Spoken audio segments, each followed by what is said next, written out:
കേൾവിക്കുറവുള്ള കുട്ടികളിൽ പഠനാന്തരീക്ഷത്തിൽ നേരിടുന്ന ശ്രവണ ശ്രദ്ധ ബുദ്ധിമുട്ടുകളെക്കുറിച്ചുള്ള അവബോധം. കേൾവിയും മനസ്സിലാക്കലും പഠന പ്രക്രിയയിലെ ഏറ്റവും പ്രധാന ഘടകങ്ങളാണ്. എന്നാൽ ക്ലാസ് റൂമിലെ ശബ്ദ ക്രമീകരണം ശരിയായില്ലെങ്കിൽ ഈ പ്രവർത്തനങ്ങൾ ബുദ്ധിമുട്ടാകാം. ക്ലാസ് റൂമിലെ ശബ്ദ പ്രശ്നങ്ങളിൽ അനാവശ്യ ശബ്ദ ശല്യങ്ങൾ, കുറഞ്ഞ സിഗ്നൽ ടു നോയ്സ് അനുപാതം എന്നിവ ഉൾപ്പെടാം. ഇവയൊക്കെ കേൾവിയുടെ കാര്യക്ഷമത കുറയ്ക്കുന്നു. ക്ലാസ് റൂമിനുള്ളിലെ ശബ്ദത്തിന് ബാഹ്യമായ കാരണങ്ങളുണ്ടാകാം. ഉദാഹരണത്തിന് ഗതാഗത ശബ്ദം, നിർമ്മാണ ശബ്ദം, കളിസ്ഥലത്തെ ശബ്ദം എന്നിവ. അതുപോലെ തന്നെ ക്ലാസ് റൂമിനുള്ളിൽ തന്നെയുള്ള ശബ്ദ സ്രോതസ്സുകളുമുണ്ട്. അവയിൽ അടുത്ത ക്ലാസ് റൂമിൽ നിന്നുള്ള ശബ്ദം, ജനറേറ്റർ, ഇടനാഴിയിലെ കുട്ടികളുടെ നടത്തം, ഫർണിച്ചറുകൾ നീക്കുന്നത്, കാർപ്പറ്റ് വിരിക്കാത്ത തറയിലെ പാദരക്ഷകളുടെ ശബ്ദം, ക്ലാസ് റൂമിലെ സംസാരങ്ങൾ, ഹീറ്റർ, വെന്റിലേഷൻ, എയർ കണ്ടീഷനിങ് സംവിധാനങ്ങളിൽ നിന്നുള്ള ശബ്ദം എന്നിവ ഉൾപ്പെടുന്നു. അമേരിക്കൻ നാഷണൽ സ്റ്റാൻഡേർഡ് അസോസിയേഷൻ്റെ ശുപാർശ പ്രകാരം കുട്ടികളില്ലാത്ത ക്ലാസ് റൂമിലെ ശബ്ദത്തിൻ്റെ അളവ് 35 ഡെസിബലിലും കുട്ടികളുള്ള ക്ലാസ് റൂമിലേത് 55 ഡെസിബലിലും താഴെയായിരിക്കണം. എന്നിരുന്നാലും കുട്ടികൾ ഇല്ലാത്തതും ഉള്ളതുമായ ക്ലാസ് റൂമിലെ ശരാശരി ശബ്ദനില അനുവദീയമായ പരിധി കവിയുന്നു എന്നത് കൃത്യമായ തെളിവുകൾ സൂചിപ്പിക്കുന്നു. ഉയർന്ന ശബ്ദ നിലവാരത്തിന് പുറമെ പ്രതിധ്വനി എന്നും കേൾവിയെ ബാധിക്കുന്ന ഒരു ഘടകമാണ്. റിവർബറേഷൻ എന്നത് ഒരു ശബ്ദം അവസാനിച്ചിട്ടും അത് ചില നിമിഷങ്ങൾ കൂടി നിലനിൽക്കുന്ന പ്രതിഭാസമാണ്. സ്പഷ്ടമായ സംസാരം മനസ്സിലാക്കാനുള്ള കഴിവിനെ ഇത് ബാധിക്കുന്നു. കട്ടിയുള്ള പ്രതലങ്ങളിൽ നിന്നുള്ള ശബ്ദതരങ്ങളുടെ പ്രതിഫലനം മൂലമാണ് ഇത് സംഭവിക്കുന്നത്. ഈ പ്രതിധ്വനി ശബ്ദങ്ങൾ ഒരുമിച്ച് കൂടിച്ചേരുമ്പോൾ അവ നേരിടുന്നുള്ള ശബ്ദത്തേക്കാൾ ശക്തമായി തോന്നുകയും അതുവഴി സംസാര ശബ്ദങ്ങളെ വ്യക്തമായി മനസ്സിലാക്കാനുള്ള കഴിവ് കുറയുകയും ചെയ്യുന്നു. ഇത് സ്മിയറിംഗ് അല്ലെങ്കിൽ മാസ്കിംഗ് എന്ന പ്രശ്നത്തിലേക്ക് നയിക്കുന്നു. അതായത് പ്രതിനിധി ശബ്ദവും നേരിട്ടുള്ള ശബ്ദവും തമ്മിലുള്ള അതിരുകൾ മങ്ങിയതിനാൽ വാക്കുകൾ വ്യക്തമായി കേൾക്കപ്പെടാതെ പോകുന്നു. American national standard association ANSA ശുപാർശ ചെയ്യുന്നത് ശ്രവണ പരിമിതിയുള്ള കുട്ടികളുള്ള ക്ലാസ് റൂമിൽ പ്രതിധ്വനി സമയം ≥ 0.3 സെക്കൻഡും അല്ലാത്തവർക്ക് 0.4 മുതൽ 0.6 സെക്കൻഡുമായിരിക്കണം. ശബ്ദമാലിന്യവും റിവർബറേഷനും ഒരേ സമയം സംഭവിക്കുമ്പോൾ അത് പലതരത്തിലുള്ള ശബ്ദ പ്രശ്നങ്ങൾ കാരണമാകുന്നു. ഇതിൻ്റെ ഫലമായി സംസാര ശബ്ദങ്ങളെ മനസ്സിലാക്കാനുള്ള കഴിവ് ഏകദേശം 40% മുതൽ 50% വരെ കുറയാം. ക്ലാസ് റൂം അന്തരീക്ഷത്തിലെ മോശമായ സിഗ്നൽ ടു നോയ്സ് അനുപാതം അഥവാ SNR സംസാര തിരിച്ചറിവിനെയും ബാധിക്കുന്നു. ശ്രവണപരിമിതിയുള്ള വ്യക്തികൾക്ക് +15 ഡെസിബൽ SNRലും അല്ലാത്തവർക്ക് +6 ഡെസിബൽ SNR മുതൽ +15 ഡെസിബൽ SNR വരെയുള്ള സാഹചര്യങ്ങളിലും മികച്ച പ്രകടനം നടത്താൻ സാധിക്കും. എന്നിരുന്നാലും ക്ലാസ് റൂമുകളിലെ ശരാശരി SNR +5 ഡെസിബൽ മുതൽ -7 ഡെസിബൽ വരെയാണ്. അതിനാൽ ഈ ഘടകങ്ങളെല്ലാം ക്ലാസ് റൂം അന്തരീക്ഷത്തിലെ സംസാര തിരിച്ചറിവിനെ ബാധിക്കുന്നു. ക്ലാസ് മുറിയിലെ മോശം ശബ്ദ സംവിധാനം കാരണമുണ്ടാകുന്ന പ്രശ്നങ്ങൾ എവയൊക്കെയാണ് നമുക്ക് നോക്കാം. സംസാരം മനസ്സിലാക്കുന്നതിലെ ബുദ്ധിമുട്ട്, ശ്രവണപരമായി ശ്രദ്ധ കുറയുന്നത്, ശ്രവണപരമായ ക്ഷീണം, ഏകാഗ്രത കുറയുന്നത്, പ്രചോദനം കുറയുന്നത്, ഓർമ്മശക്തിയെ ബാധിക്കുന്നത്, വർദ്ധിച്ച വൈജ്ഞാനിക ഭാരം, വായനാശേഷിയെ ബാധിക്കുന്നത്, അസ്വസ്ഥത, മാനസിക സമ്മർദ്ദം, തൊണ്ടവേദന, തലവേദന, പഠന പ്രക്രിയയിലെ വെല്ലുവിളികൾ എന്നിവയാണ്. അധ്യാപന പ്രക്രിയയെ പ്രോത്സാഹിപ്പിക്കുന്നതിനായി അനുകൂലമായൊരു ക്ലാസ് റൂം ശ്രവണാന്തരീക്ഷം ഒരുക്കുന്നതിന് ചെയ്യേണ്ട ചില പ്രത്യേക മാറ്റങ്ങൾ താഴെ കൊടുക്കുന്നു. ദൃശ്യ ആശയവിനിമയം മെച്ചപ്പെടുത്തൽ, അതുപോലെ തന്നെ വ്യക്തിഗത കൂട്ടായ ആംപ്ലിഫിക്കേഷൻ സംവിധാനങ്ങൾ മെച്ചപ്പെടുത്തൽ. ശബ്ദ ക്രമീകരണം. ക്ലാസ് റൂമിനുള്ളിലെ ഉയർന്ന ശബ്ദവും പ്രതിധ്വനിയും കുറയ്ക്കുന്നതിനായി താഴെ പറയുന്നവ ഉപയോഗിക്കാവുന്നതാണ്.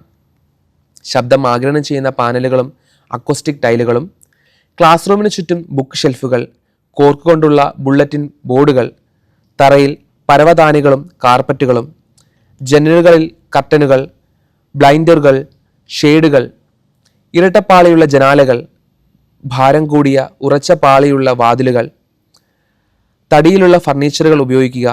കസേരയുടെയും മേശയുടെയും കാലുകളിൽ ഫെൽറ്റ് അല്ലെങ്കിൽ റബ്ബർ ക്യാപ്പുകൾ സ്ഥാപിക്കുക.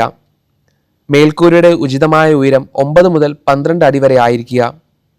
ഡക്ട് സൈലൻസറുകൾ, മെക്കാനിക്കൽ യൂണിറ്റുകൾ, ചുറ്റും പ്രത്യേകമായി നിർമ്മിച്ച എൻക്ലോഷറുകൾ, ശബ്ദം തടയുന്ന പാളിയുള്ള ഡക്ട് സംവിധാനങ്ങൾ ഉപയോഗിക്കൽ, HVAC സംവിധാനങ്ങൾ, ക്ലാസ് റൂമിൽ നിന്ന് അകലെയുള്ളിടത്ത് സ്ഥാപിക്കൽ, ഇതൊക്കെ ശബ്ദമാലിന്യം കുറയ്ക്കാൻ സഹായിക്കുന്നു. ക്ലാസ് റൂമിലെ അകലവും ഇരിപ്പിട ക്രമീകരണവും. മേശകൾ വരിവരിയായി ഇടുന്നതിന് പകരം അല്പം ചെരിച്ചിടുക. ഇരിപ്പിടങ്ങൾ വൃത്താകൃതിയിൽ ക്രമീകരിക്കുക. സംസാരിക്കുന്ന ആളുടെ മുഖത്ത് നല്ല പ്രകാശം വീഴുന്നുണ്ടെന്ന് ഉറപ്പാക്കുക. ശക്തമായ വെളിച്ചം മൂലമുള്ള തിളക്കം ഒഴിവാക്കുക. ക്ലാസ് റൂമുകളിലെ പുറത്തെ ശബ്ദങ്ങൾ കുറയ്ക്കാൻ മരങ്ങൾ നടുന്നതുപോലുള്ള പരിസര രൂപകൽപ്പന ചെയ്യുക. പരവതാനി ഉപയോഗിക്കുക. ഉയരമുള്ള മതിലുകൾ നിർമ്മിക്കുക. ക്ലാസ് റൂം ഭിത്തികളിൽ വിള്ളലുകൾ ഉണ്ടാവാതിരിക്കാൻ ശ്രദ്ധിക്കുകയും അറ്റകുറ്റപ്പണികൾ കൃത്യമായി നടത്തുകയും ചെയ്യുക.